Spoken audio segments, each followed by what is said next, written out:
வணக்கம். சற்று முன் கிடைக்கப்பெற்ற ஒரு மிக மிக முக்கியமான செய்தி ஒன்று வெளியாகி உள்ளது.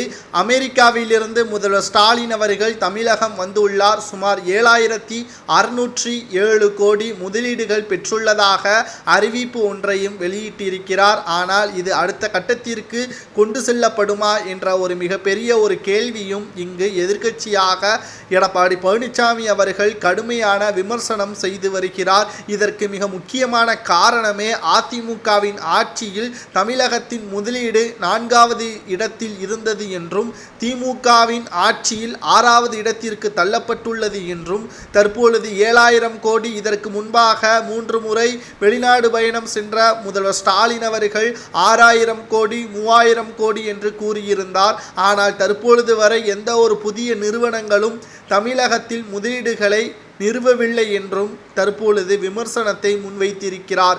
தற்பொழுது அமெரிக்காவிற்கு சென்று 17 நாட்கள் சுற்றுப்பயணம்தான் மேற்கொண்டிருக்கிறார் என்றும் தமிழக மக்களது கண் துடைப்பிற்காக இந்த 7600 கோடி என்று மக்களிடையே குழப்பத்தை உண்டாக்கக்கூடாது, மக்கள் திமுகவை எதிர்த்துவிடக் கூடாது என்பதற்காக பொய்களை கூறிக்கொண்டிருக்கிறார் என்றும் எடப்பாடி கூறியுள்ளார். நிச்சயமாக இந்த ஆண்டிற்குள் வெளிநாட்டு நிறுவனங்கள் தமிழகத்தில் முதலீடுகள் அமைக்கவில்லை என்றால் முதல்வர் ஸ்டாலின் அவர்கள் பதவியை ராஜினாமா செய்வாரா என்பதையும் எடப்பாடி பழனிசாமி அவர்கள் நேரடியாக விமர்சனத்தையும் முன்வைத்திருக்கிறார்.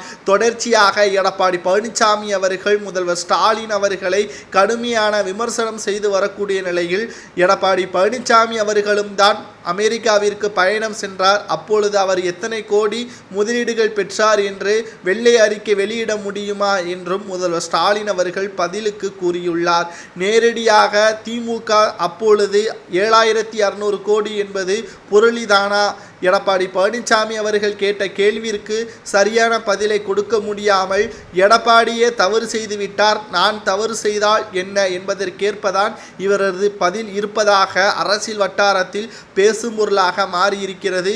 மேலும் 75வது பவள விழா திமுக கொண்டாட்ட விழாவை முன்னிட்டு மூத்த அமைச்சர்களது பதவியும் பறிக்கப்படும் என்பதும் தற்பொழுது முதல்வர் ஸ்டாலின் அவர்கள் தெரிவித்திருக்கிறார். இதனால் துணை முதல்வராக உதயநிதி ஸ்டாலின் அவர்கள் பொறுப்பேற்பார் என்றும் கூறப்படுகிறது.